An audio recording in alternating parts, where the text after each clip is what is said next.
Welcome everyone to another video, and today I'm going to give you 5 tips to improve your wildlife photography if you're using a DSLR. Now, I'm predominantly a wildlife photographer, but the tips in this video should apply to pretty much any genre. Now, I know a lot of my viewers use a DSLR for their photography, and until fairly recently I did too, only recently that I switched to mirrorless.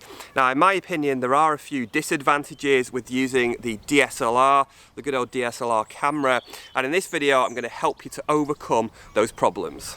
So tip number 1 is to do with your focus points. Now, on mirrorless cameras, you generally have a lot better coverage with focus points closer to the edge of the frame, and I think they're generally going to be faster and more accurate, certainly modern mirrorless cameras, than with the DSLR. So you might find with your DSLR that you might have difficulties with the focus sometimes, particularly if you're wanting to use those focus points that are further from the center, a little closer to the edge. So you might find sometimes that your camera is just struggling. You might see the focus kind of going in and out. You might actually hear it doing that, and it's just really just struggling to lock onto your subject. Now, in that situation, if you find that happening, the first thing I would do is consider using the center focus point, because this is, generally speaking, it's going to be more accurate and more responsive. Now, the problem with that is in terms of composition of how you want to compose your picture. You might not necessarily want the subject directly in the center of the frame. You might want it to one side, for example. So here's what you can do. You can switch to a single shot focus where you can lock it.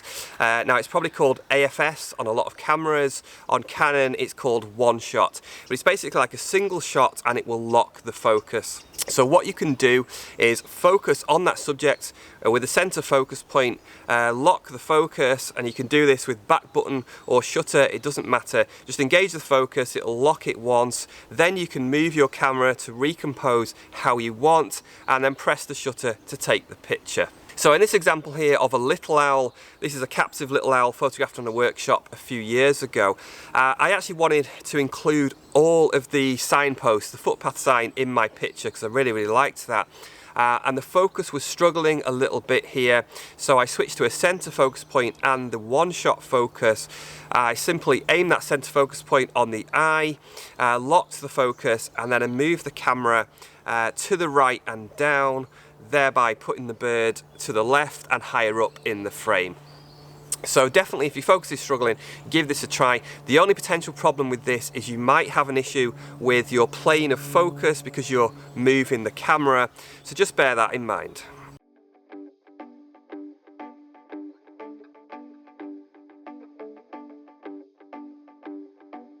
If you do want to learn more about using the back button or shutter button for focusing and recomposing, then click on the video I did in the description below. Number 2 is to do with moving subjects. So if you're photographing something moving like a bird in flight or an animal that's running, and you feel like your DSLR focus just isn't quite keeping up, maybe it feels a little sluggish, it doesn't feel quite as responsive as you'd like it to be, here's what I'd suggest. And that is that you just try and stay slightly ahead of the subject all the time. Now, I believe that this can help out the autofocus, particularly if the lens maybe isn't the best, isn't the fastest. I just think it helps the autofocus a little bit and stops it falling behind, and maybe it stops you falling behind a little bit as well. So if you're panning across, try and think about being slightly ahead all the time, and also think about whatever direction the subject is moving. So even if it's coming slightly towards you, just try and think about being slightly ahead of the subject. I think that'll really help.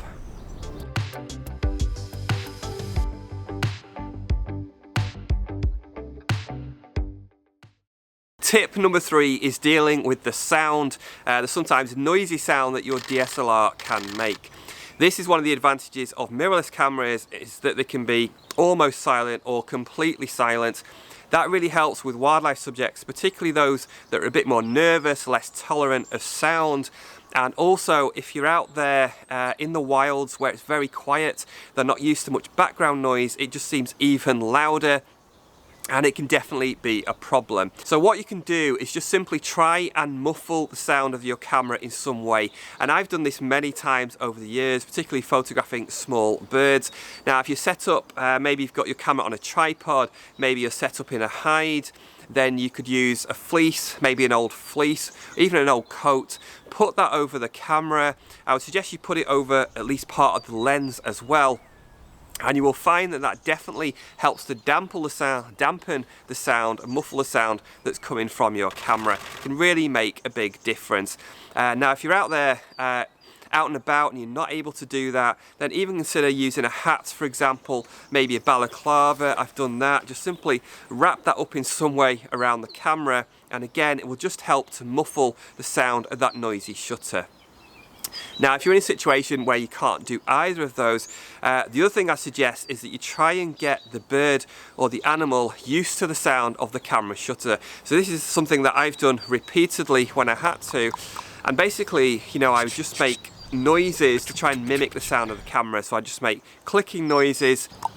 I try and sound a bit like continuous shooting. And then when I came to shoot with the camera, the birds became more tolerant, more accustomed to that sound.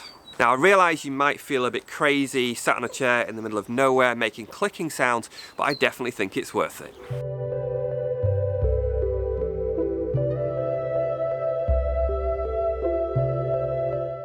And the next one is dealing with the histogram.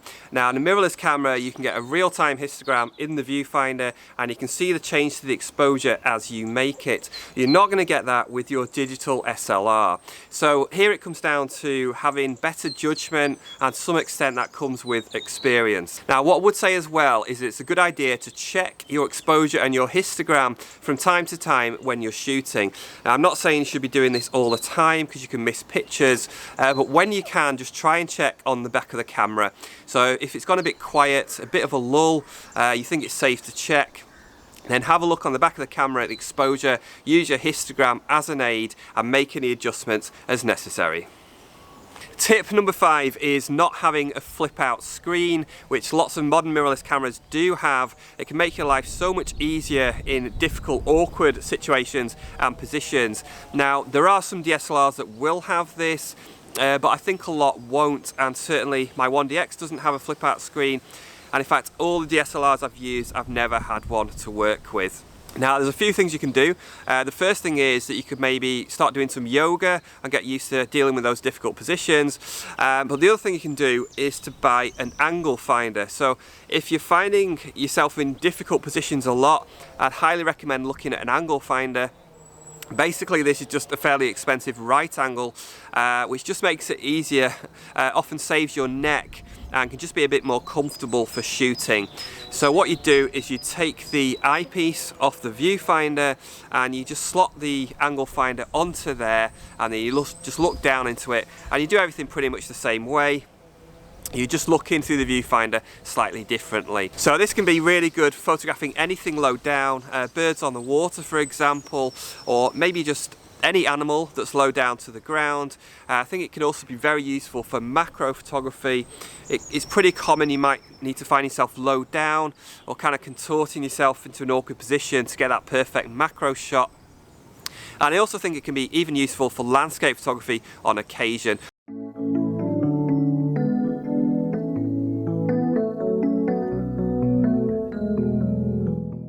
If you're using a DSLR and you have any suggestions on getting the most out of it, then I'd love to know. Please put them down in the comments below.